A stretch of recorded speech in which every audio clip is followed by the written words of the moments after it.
Amém, queridos? Graça, paz, saúde, misericórdia, prosperidade sobre a sua vida, a sua casa e a sua família. Amém? Você já viu a pessoa mais linda aí próxima de você? Procura a pessoa mais linda e diga para ele ou para ela assim: se não fosse você, eu seria a pessoa mais abençoada em 2019.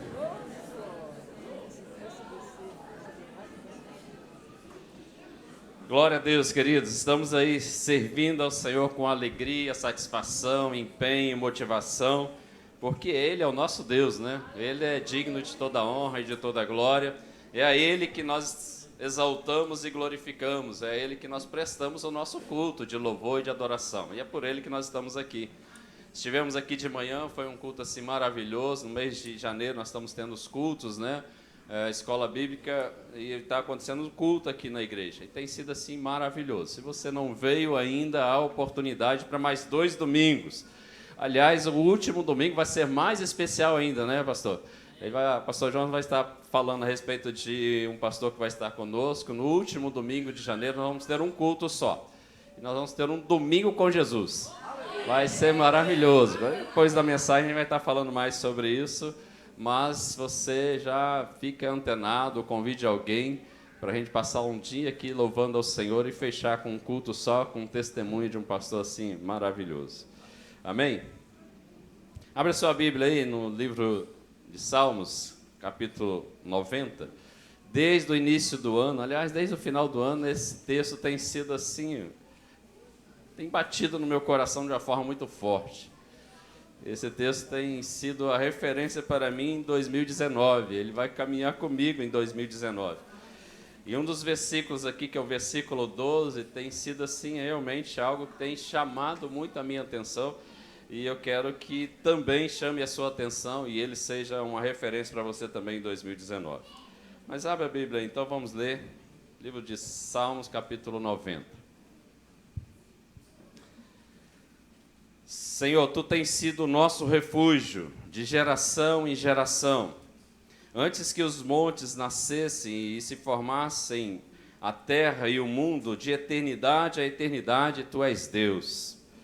Tu reduzes o homem ao pó e dizes: tornai filho dos homens. Pois 1000 anos aos Teus olhos são como o dia de ontem que se foi, como a vigília da noite. Tu os arrasta na torrente, são como um sono, como a relva que floresce de madrugada viceja, floresce, e à tarde murcha e seca. Pois somos consumidos pela tua ira, pelo teu furor, conturbados. Diante de ti puseste as nossas iniquidades, os nossos pecados, e sobre a luz do teu rosto os nossos pecados ocultos. Pois todos os nossos dias se passam na tua ira, acabam-se os nossos anos como um breve pensamento. Os dias da nossa vida sobem a 70 anos, ou havendo vigor a 80, e neste caso o melhor deles é canseira e enfado. Porque tudo passa rapidamente e nós voamos. Quem conhece o poder da tua ira e a tua cólera, segundo o temor que é devido? Ensina-nos a contar os nossos dias para que alcancemos coração sábios. Vamos repetir? Ensina-nos a contar os nossos dias para que alcancemos coração sábio. Volta-te, Senhor, até quando? Tem compaixão dos teus servos. Sacia-nos de manhã com a tua benignidade, para que cantemos de júbilos e nos alegremos todos os nossos dias. Alegre-nos por tantos dias quanto nos tens afligido, por tantos anos quanto suportamos a adversidade. Aos teus servos aparecem as tuas obras e os seus filhos a tua glória. Seja sobre nós a graça do Senhor, nosso Deus. Confirma sobre nós as obras das nossas mãos. Sim, confirma as obras das nossas mãos. Amém? Feche seus olhos. Ore ao Senhor, fala com Deus, para Ele falar ao seu coração a respeito desta palavra. Senhor, nós viemos aqui com este propósito de ouvir a Tua voz e pedir que o Senhor se manifeste a nós, Pai, através da Tua palavra, que é viva, eficaz. Ó Deus, o Senhor conhece cada um aqui presente, o Senhor mesmo os trouxe. Pai, o Senhor conhece pelo nome, até mesmo pelo apelido, o Senhor conhece o endereço, a casa, o lar, o ambiente, a vida, os transtornos, as dúvidas, as angústias, as frustrações, os choros, as lágrimas. O Senhor conhece, Pai, a vida de cada um por completo. Por isso, Pai, fala de modo especial com cada um, em nome do Senhor Jesus, através desta palavra. Te oramos, Pai, em Cristo Jesus. Amém. Queridos, quantos dias você acha que vai viver ainda? Uma vez mais do que você já viveu? Eu creio que sim. Estou orando. 2 vezes mais do que você já viveu? Metade do que você já viveu? Quanto tempo você acha que ainda vai estar sobre essa terra? É lógico que nós não sabemos disso, nós não podemos conhecer um minuto, nem segundos no futuro. Mas nós podemos, pelo menos, conjecturar isso e pensar sobre isso, quanto tempo ainda tenho de vida, porque o mais importante não é esse tempo, o mais importante não é quando você morrer e for sepultado, irá na lápide e está escrito uma data, início e fim. Esse tempo não é importante, o mais importante é o que aconteceu nesse tempo. Valeu a pena? Deixamos um legado? Temos algo a contribuir com a igreja, com a família, com a sociedade? Quanto tempo mais nós vamos viver? Envelhecer não é opção para ninguém. Envelhecer não é. Nós já nascemos e já começamos a envelhecer. Aliás, temos um tempo. E se passar de 9 meses, mesmo que você queira ficar, eles vão te tirar de lá. E ainda você vai sair, ainda vai levar um tapa ainda. E aí nós já começamos a envelhecer. E não é opção. Você pode esticar, você pode plastificar, você pode colocar postiço, você pode pintar o cabelo, você pode fazer o que for. Mas o tempo passa. O tempo passa. E nós estamos vivendo nesse tempo que é um tempo de corpolatria, né? Nós estamos vendo muito isso nas redes sociais, as fotos das pessoas, tanto homem como mulher, exibindo o corpo. Aquelas fotos, né, que aparece a barriga de tanquinho. Então nós estamos vivendo esse tempo da corpolatria, é exatamente isso, é uma idolatria até do corpo. Olho para os montes, né, pastor Ari? E alguns estão olhando para o corpo. E de onde vem o meu socorro? Pensando que é dali, não tem nada a ver com aquilo ali. Agora, amadurecer não é uma opção. Nós podemos envelhecer e vamos, lógico. Mas amadurecer pode ser uma opção. Tem muita gente velho que não amadureceu e tem muita gente nova que já é bem maduro. Isso é uma opção para qualquer um de nós. Você percebe a diferença entre envelhecer e amadurecer? Você percebe a diferença entre você ter anos de experiência e ser maduro com essas experiências de tantos anos? Isso é diferente. E é isso que o salmista está ilustrando. E me chama a atenção no versículo 12, que ele fala, ensina-nos, Senhor, a contar os nossos dias para que nós alcancemos coração sábio. Porque se não contarmos os nossos dias, ou se não aprendermos a contar os dias, nós só vamos consumir a vida. A vida vai passar. A vida vai passar e você não vai aproveitar. Quantos casais, no aconselhamento, no gabinete, a gente vê que está deixando passar momentos especiais do casamento. Momentos maravilhosos, por causa de coisas pequenas, por causa de picuinhas, por causa de besteiras. Perde-se um dia, uma semana, um mês e até anos. E isso é triste. Então, o tema dessa mensagem é exatamente esse versículo 12 do capítulo 90 que nós lemos. Ensina-nos contar os nossos dias para que alcancemos coração sábio. Vamos dar uma passada de novo nesse texto. Mantenha a sua Bíblia aberta, vamos dar uma passada aí mais devagar agora em alguns versículos. Vamos começar a ler agora na versão da NVI. O primeiro versículo ele fala: Senhor, Tu és o nosso refúgio sempre. Tu és o nosso refúgio sempre. É uma declaração enfática que o nosso refúgio sempre é o Senhor. Não há outro, querido, não há outro lugar, não há outra coisa a não ser o Senhor, que é o nosso refúgio, a nossa fortaleza, a nossa torre forte.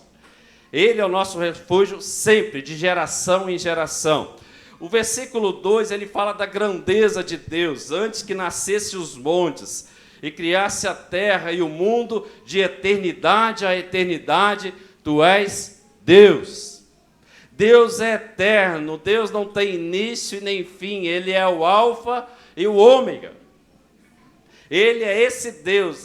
O segundo versículo ele fala da grandeza deste Deus. E no terceiro versículo ele vai falar da fragilidade do homem. Da nossa fragilidade, como que nós somos fracos, como que nós somos frágeis. Ele diz o seguinte: faze os homens voltarem ao pó, dizendo, retorne ao pó, ser humano. Então nós somos frágeis. Quando ele fala retorna ao pó, está referindo-se exatamente também à questão de voltarmos quando morrermos, o nosso corpo vai ser enterrado, mas também fala dessa fragilidade, porque nós achamos que somos alguma coisa. O nosso orgulho nos deixa pensar que somos alguma coisa, e quando a nossa bola começa a encher demais, Deus vai lá com um alfinete e dá uma alfinetada para abaixar a bola. Mas quando ele fala, reduz o homem ao pó, ele está falando isso, nós não somos nada. Quem, de forma alguma, podemos comparar, né, a essência de Deus. Esses últimos dias, essas últimas semanas, queridos, eu provei muito bem isso, que nós não somos nada. Uma pequena pedrinha, 5 milímetros, derruba a gente. A minha canção, a playlist, né, que estava no meu celular era Aline Barra, Remove a Minha Pedra. Aquela pedrinha nos rins me derrubou, e derruba mesmo, é uma dor que você não suporta. É algo tão pequeno, e a gente fica imaginando como que nós somos frágeis. Pior ainda, não saiu, os irmãos me ajudaram aí, me deram chá, eu tomei chá de tudo quanto é tipo de quebra que você imagina, quebra-pedra, quebra-pau. Eu tomei todos os chás, e até algumas coisas mais. Li muito na internet a respeito dessa pedra, aprendi algumas coisas, e aí não teve jeito, eu tive que ir para o hospital fazer a remoção da pedra. E aí a gente vê que a gente não é nada. Primeira coisa, aquilo não é de Deus, não, irmãos. Coloca um vestido na gente que atrás não tapa nada. E você tem que andar pelos corredores do hospital. Eu falei, Jesus amado, isso que é voltar ao pó. E ainda se não bastasse, me colocaram numa cama, né, para fazer o procedimento, e como se fosse uma mulher grávida para dar à luz, num parto normal, abriram as minhas pernas de uma tal forma que eu falei, Jesus amado, me dá logo uma anestesia que eu não quero nem ver isso. E no meio da sala tinha pelo menos umas 4 enfermeiras. A gente volta ao pó, a gente não é nada. Ainda bem, porque quando eu fiz vasectomia, quem estava na sala, e na época era enfermeira, hoje já está aposentada, era a minha sogra. E eu falava com ela, tira a mão desse negócio que não te pertence. Isso é da sua filha. E se não bastasse ainda, veio mais uma irmã, que era interior, da igreja. Eu falei, irmã, vai orar, irmã. Irmão, é uma situação difícil, realmente, nós não somos nada. Nós não somos nada. Basta olhar nesse período agora de verão, que um mosquito derruba muita gente, um mosquito mata muita gente. Então, como ele disse, os homens aqui voltam ao pó. E o versículo 4, ele torna a falar da grandeza de Deus. De fato, 1000 anos para ti são como o dia de ontem, que passou. como as horas da noite. Olha como que esse Deus é grande, como que esse Deus é eterno, e como que a gente não consegue imaginar a grandeza do Senhor. Nós estamos falando de 1000 anos, e nós estamos falando aqui de 70 anos, que é o nosso tempo de vida. E para Deus é como um dia, 1000 anos.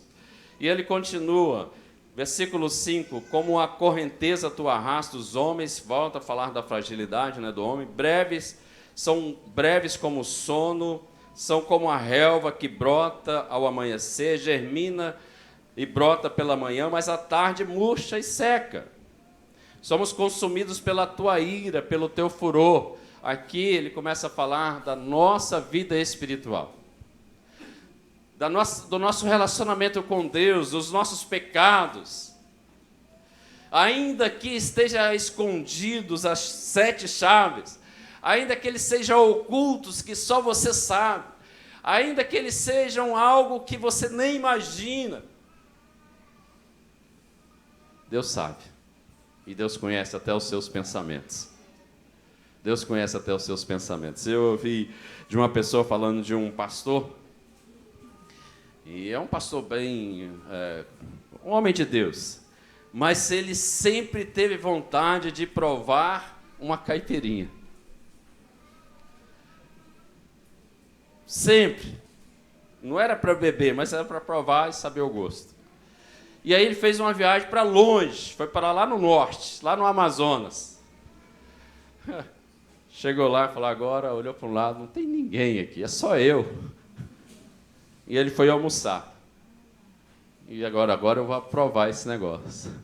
E pediu. E provou. Tal, almoçou, aí foi pagar a conta. Aí ele pegou, chamou o garçom, pede a conta lá que eu vou pagar. Aí ele falou, olha, o senhor foi abençoado com toda a refeição, o senhor não precisa pagar nada. Ele falou, não, mas não é possível, por quê? O que está acontecendo? Aqui no nosso estabelecimento é regra do dono, pastor não paga. Ele olhou, irmão, onde você me conhece? Ô pastor, o senhor é o pastor lá da igreja tal. Irmão, você pode ir nos profundos dos mares, no mais alto que você possa imaginar. A Bíblia diz que Deus está lá. Porque esse Deus é o nosso Deus onipotente, onipresente, onisciente, que tem todo o conhecimento, toda a ciência, tudo. Nós oramos pelos irmãos que estão enfermos. Deus conhece exatamente qual é o diagnóstico.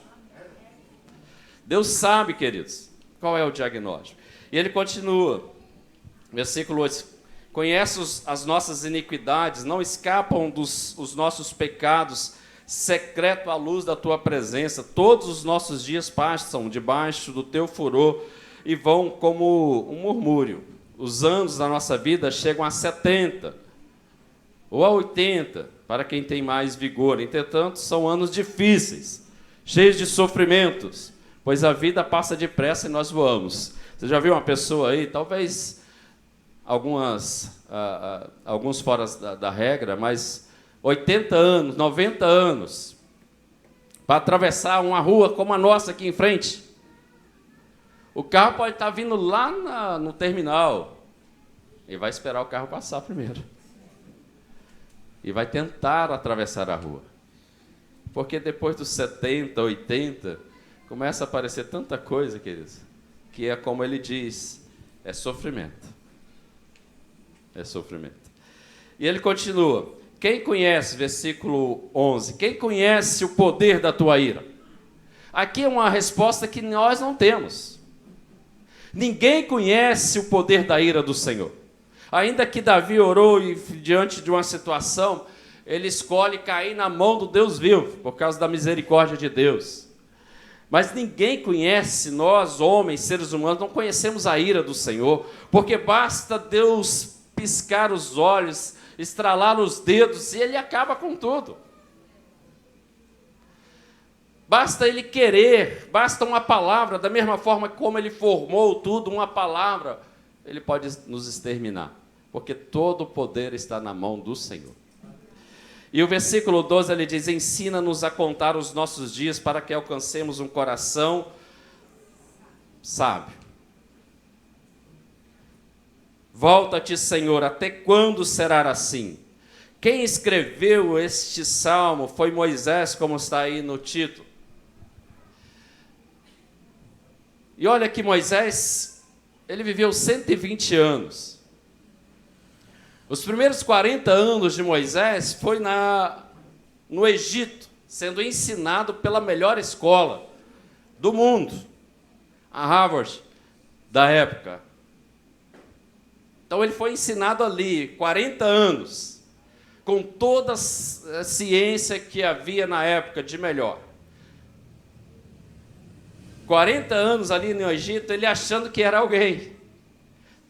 Não é assim que acontece com a gente? Um monte de títulos, um monte de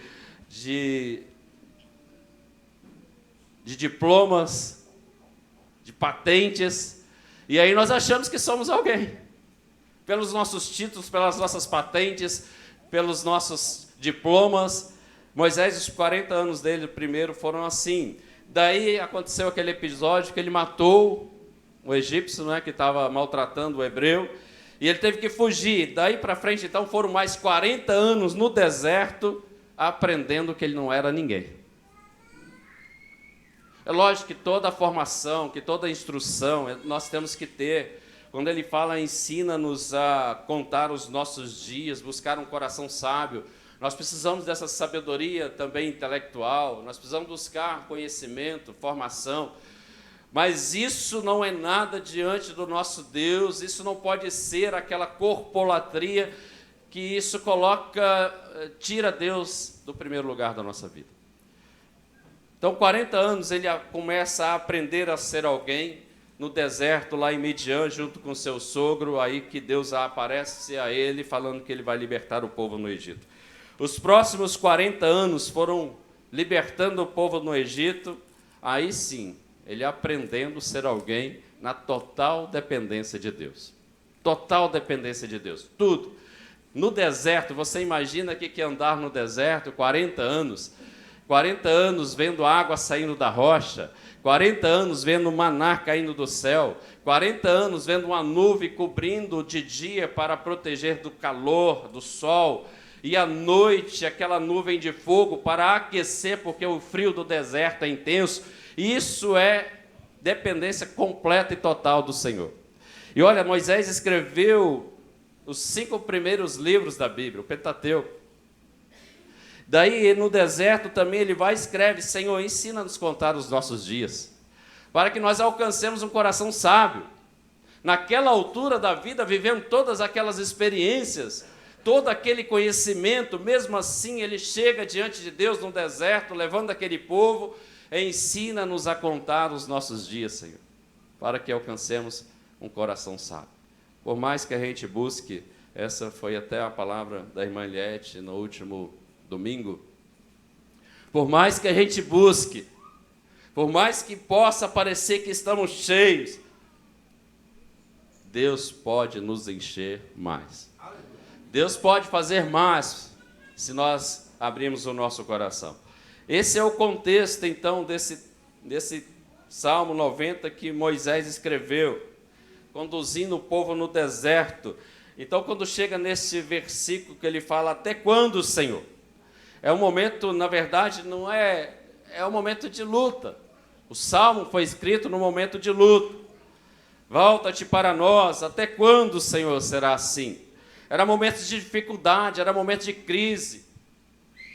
Olha, o melhor momento para a gente aprender que nós não somos ninguém é no momento de crise. O melhor momento para aprender a depender do Senhor é no momento da dificuldade, é no momento da crise, é no tempo de crise que nós valorizamos a saúde. 50 anos, vou fazer 51 este ano. Eu acho que eu tomei mais água em 3 semanas do que a minha vida toda. É no momento de crise que a gente lembra: eu tenho que fazer isso. É no momento de crise que nós lembramos das pessoas, da família, do cônjuge. É no momento de crise. É no momento de crise que nós vamos pensar num abraço, num carinho, num beijo. É no momento de perda. Infelizmente, muitos levam flores quando já está no caixão, enquanto poderíamos muito aproveitar a oportunidade enquanto está vivo. É só no momento de crise que nós damos valor, é só no momento que perdemos que nós damos valor àquilo que nós temos. Você está com a vasilha cheia, você não dá valor. Mas se dentro de casa o que tem é poucas gramas de arroz, um ovo, um pão, você sabe o que é dar valor a isso. Olha o filho pródigo, esbanjou tudo que tinha. Sabe o momento que ele realmente caiu em si? Quando ele estava comendo lavagem da lavagem. Porque não podia nem comer junto com os porcos. Tinha que esperar os porcos comer primeiro. Você imagina que é isso? Eu creio que no nosso meio, eu creio, que ninguém passou fome. De olhar para aqueles meninos lá no Nordeste ou na África comendo barro. Para a gente aprender a dar valor à nossa vida. Aprender realmente esse texto ensina o Senhor a contar os nossos dias. Para que alcancemos coração sábio. A vida ela é cheia de oportunidades. Sempre nós temos oportunidades, cheias.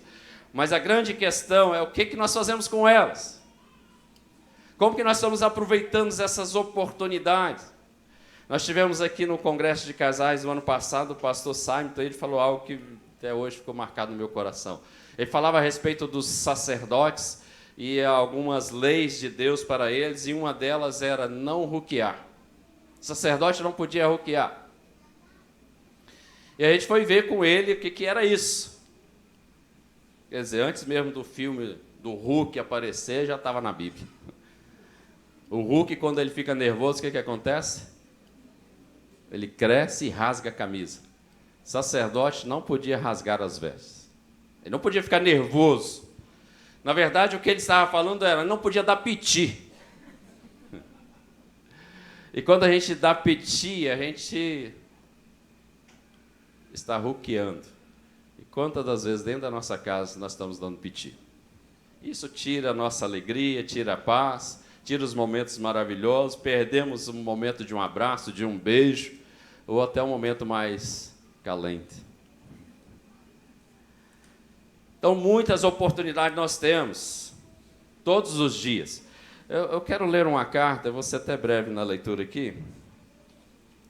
Essa carta, talvez vocês já viram, já leram, já ouviram, mas ela é de um marido de uma aeromoça daquele voo da TAM naquele acidente em Congonhas, que morreu todo mundo ali. Ele é o esposo dessa aeromoça que também estava e que morreu nesse acidente. E ele diz o seguinte, se eu soubesse que essa seria a última vez que eu haveria dormir, eu chegaria mais próximo, aconchegaria você mais apertado. Eu rogaria ao Senhor que protegesse você. Se eu soubesse que essa seria a última vez que veria você sair pela porta, eu abraçaria, beijaria você e chamaria de volta, para te abraçar e te beijar mais uma vez. Se eu soubesse que seria a última vez que eu ouviria sua voz em oração, eu filmaria cada gesto, cada palavra sua, para que pudesse ver e ouvir de novo, dia após dia. Se eu soubesse que essa seria a última vez, eu gastaria um minuto extra ou 2 para te dizer, eu te amo. Ao invés de assumir que você já sabe disso, se eu soubesse que essa seria a última vez, eu estaria ao seu lado, partilhando do seu dia, ao invés de pensar, tudo bem, tenho certeza que outras oportunidades virão, então eu posso deixar esse dia passar. É claro que haverá um amanhã para fazer uma revisão. Nós teríamos uma segunda chance para fazer coisas de maneira correta. É claro que haverá um outro dia para dizermos um ao outro, eu te amo. E certamente haverá nova chance de dizermos um para o outro, posso te ajudar em alguma coisa? Mas no caso de estar errado, e hoje ser o último dia que temos, eu gostaria de dizer o quanto eu amo você. Espero que nunca esqueçamos disso. O dia de amanhã não está prometido a ninguém, jovem ou velho, E hoje pode ser a última chance de segurar bem apertada a mão da pessoa que você ama.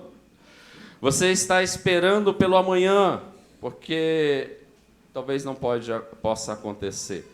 Porque o amanhã, se o amanhã não vier, com certeza se arrependerá pelo resto da sua vida de não ter gastado aquele tempo extra, um sorriso, um abraço, um beijo, porque você estava muito ocupado para dar àquela pessoa aquilo que acabou sendo o último desejo que ela queria. Então, abraça o seu amado, a sua amada, seu filho, esposa, seus familiares, hoje, bem apertado, sussurre nos seus ouvidos, dizendo o quanto você ama e o quanto que você quer estar junto deles. Gaste um tempo para dizer, me desculpe, por favor, me perdoa, obrigado. Ou ainda, não foi nada, tudo bem, porque o amanhã jamais chega. Porque se o amanhã jamais chegar, você não terá que se arrepender no dia de hoje. Isso aconteceu com ele. Nós temos que aproveitar as oportunidades. Tem um doutor, que o nome dele, eu peguei também alguns livros, Leslie, americano, e ele calculou a duração média de uma vida usando as horas de um dia, para ilustrar aí a importância de reconhecer o tempo, o valor do tempo. Então ele pegou o dia e estratificou isso numa vida inteira.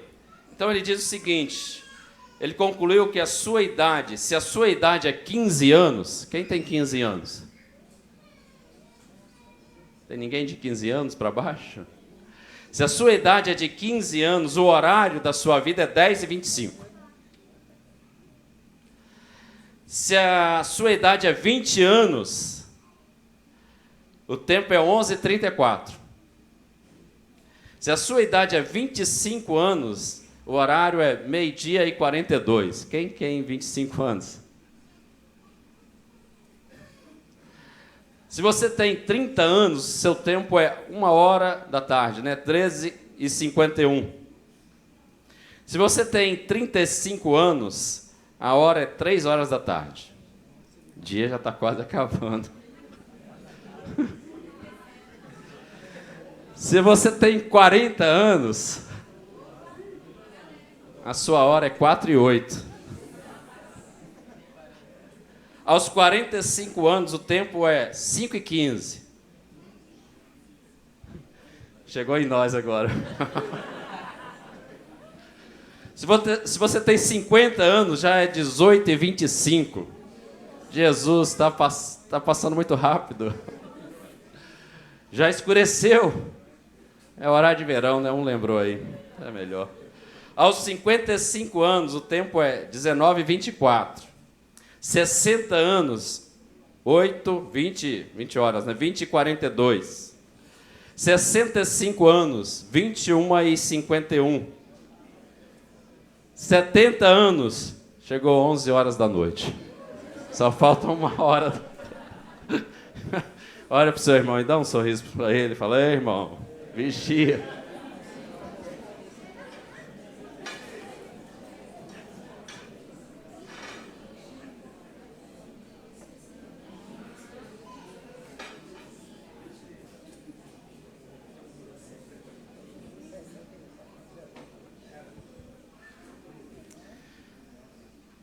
É mais sério do que a gente pensa, irmão.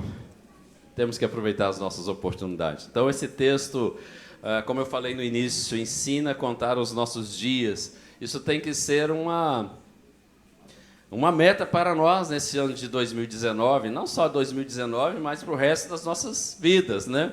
Que não é muito, se eu pensar aqui que eu já estou aí nas 6h30.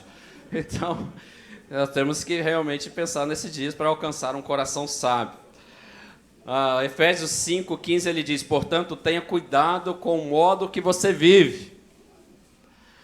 Não viva como os tolos, mas como aqueles que são sábios.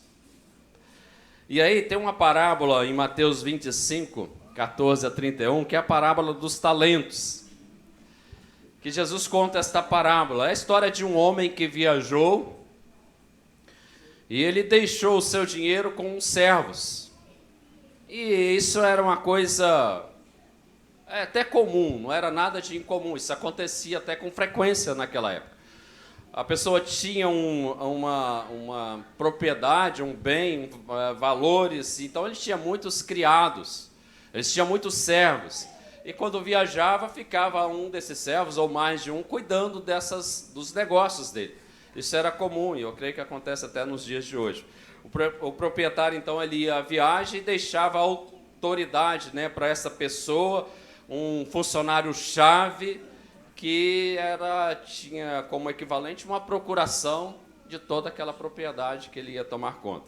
Então, Jesus escreveu essa parábola, né, dos talentos, que o homem viajou e deixou. Isso está lá em Mateus, capítulo 25. E ele foi e deixou, então, os talentos com algumas pessoas, com alguns servos. E ele deu, então, alguns valores, que se fôssemos trazer para os valores de hoje, talvez aí em torno de $5.000 para um, né, que ele chama de talentos. $5.000 para um, 2.000 para o outro e 1.000 para o terceiro. E viajou, e esses servos tinham que cuidar do dinheiro, mas não só cuidar, mas fazer este dinheiro render, aplicar esse dinheiro. O que essa parábola tem a ver com tudo isso que nós falamos até agora? Com ensina-nos, Senhor, a contar os nossos dias para que alcançamos coração sábio. O que essa parábola tem a ver com isso e que também remete a nós? Tem tudo a ver, queridos. Jesus é como este homem, esse proprietário, que vai para uma grande jornada, para uma grande viagem. E isso abrange desde a primeira vinda de Jesus, quando ele veio a esta terra, morreu na cruz por nós e pagou um alto preço, e colocou este preço na nossa mão, e falou, eu estou em viagem, mas eu vou voltar. Aliás, este é até o motivo da ceia do Senhor, que nós vamos estar participando agora mesmo. Porque a ceia remete que o nosso Senhor morreu naquela cruz por nós, pelos nossos pecados, pela nossa salvação, mas ele falou, faça isso em memória de mim, porque eu vou voltar e um dia, quem vai servir essa ceia? Para vocês sou eu. Então Jesus é este homem, este que colocou nas nossas mãos este valor, e ele vai voltar, vai ter a segunda volta, ele vai voltar uma segunda vez. E nós somos os servos. Nós somos esses funcionários chaves, escolhido a dedo. Olha para o irmão que está do seu lado, é você, fala com ele.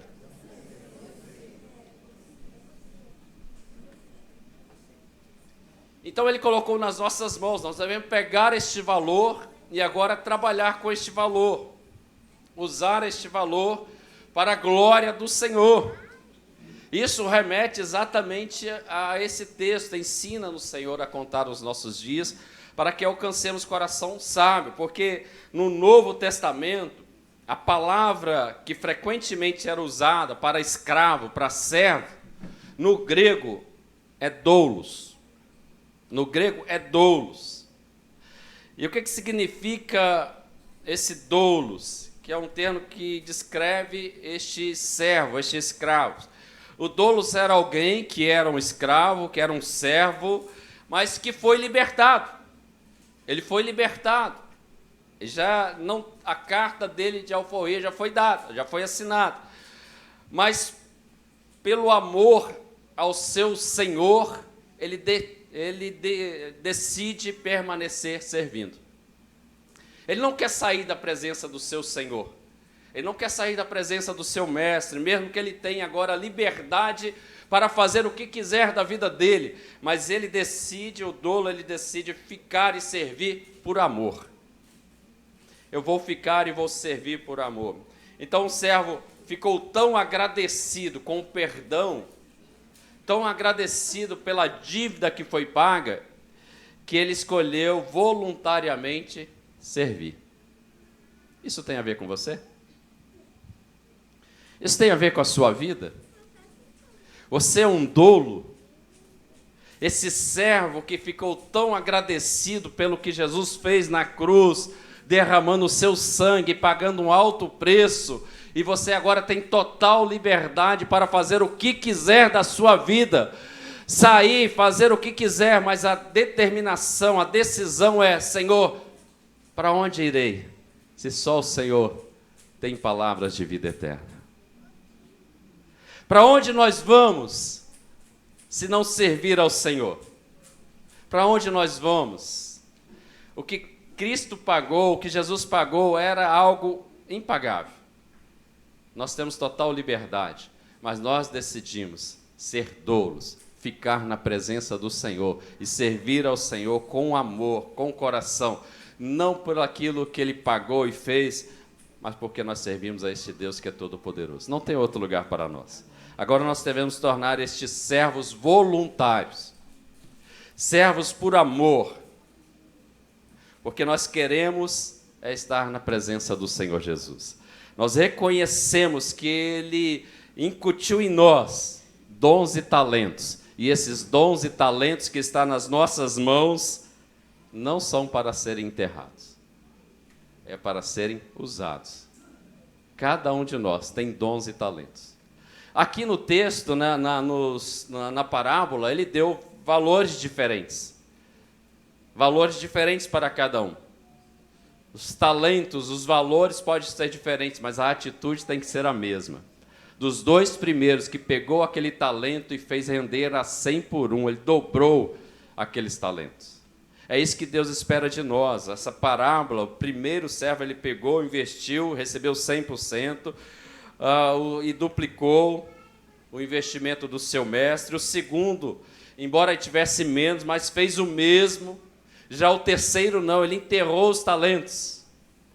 Ele agiu de forma tola. Ele não foi como esse texto ensina, Senhor, a contar os dias para que eu alcance esse coração sábio. Muita gente enterrando os talentos, muita gente deixando passar as oportunidades. Deus quer te usar de forma gloriosa. Deus quer fazer algo novo na sua vida. Nós estamos falando desde o final do ano de um ciclo novo. Este pode ser esse ciclo novo, de você pegar esses talentos, esses dons e colocar à disposição do Senhor. Fazer esses talentos render, dobrar, duplicar. Isso demonstra que não é o talento da pessoa que importa, mas o quanto esse talento é usado. Não importa a quantidade de talentos que você recebeu, você tem. O que importa é o que você vai fazer com isso. O que você vai fazer com esse talento? Deus nunca exige de nós habilidades que nós não temos.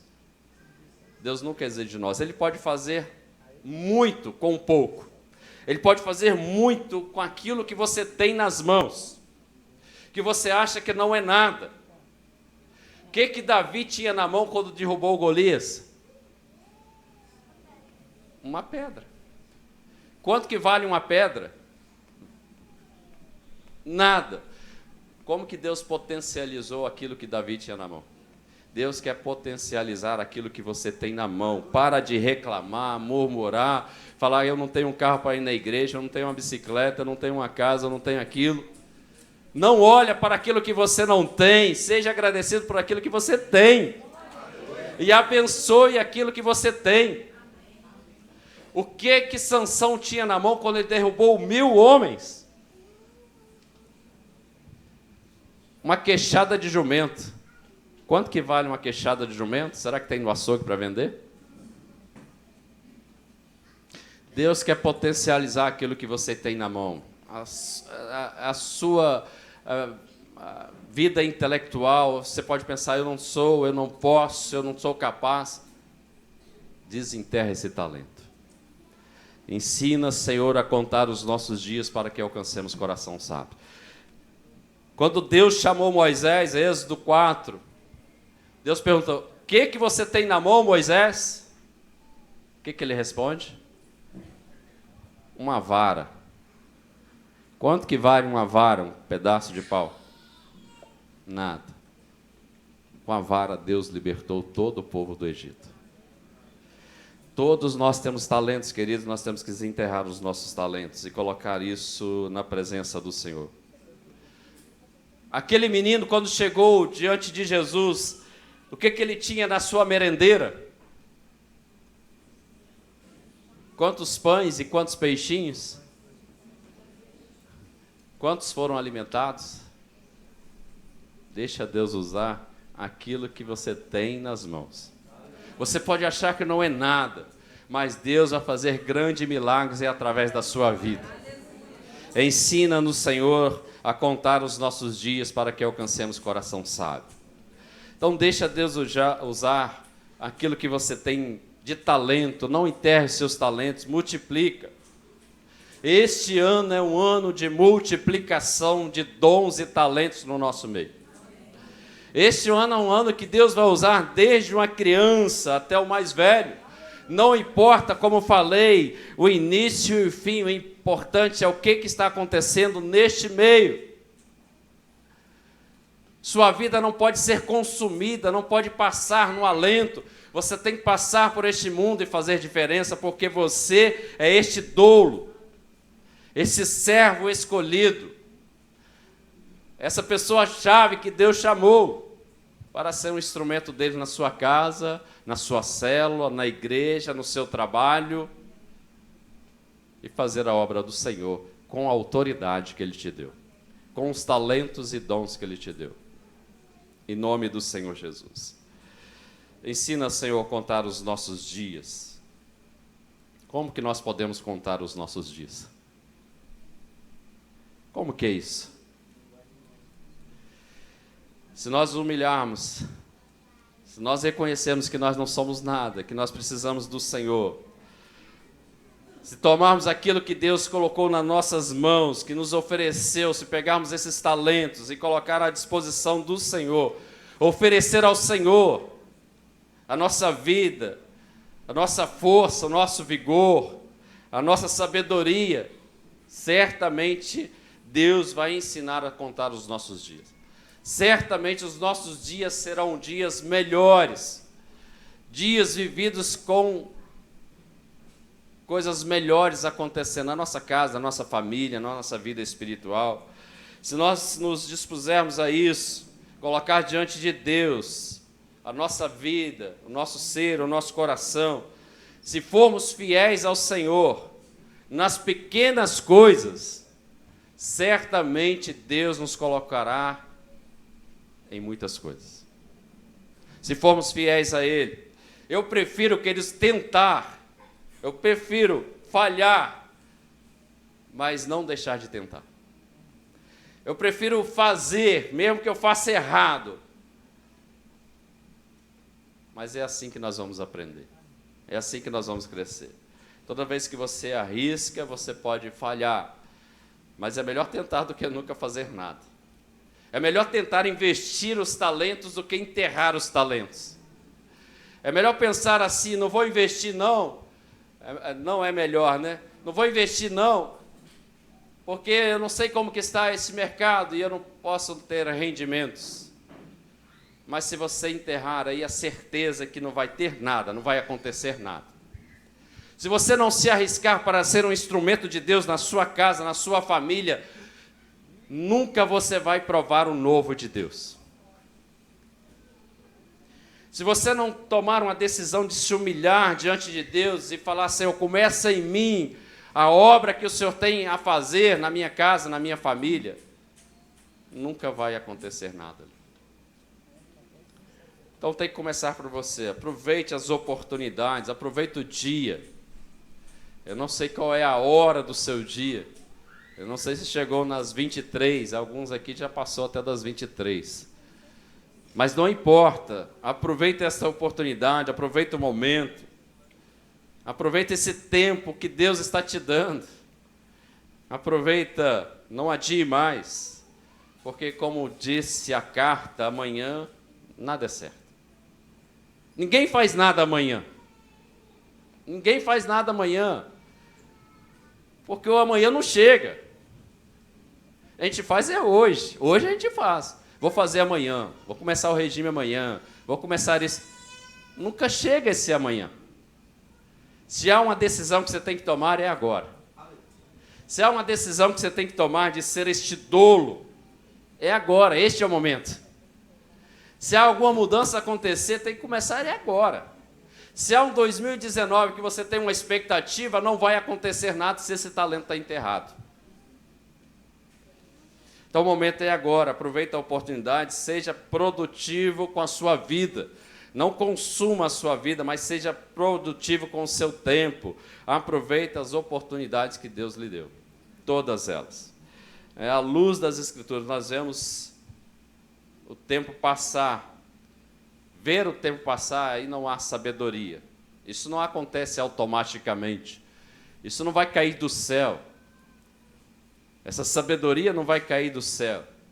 Isso tem que ser buscado. E isso é uma decisão. Vamos ficar de pé?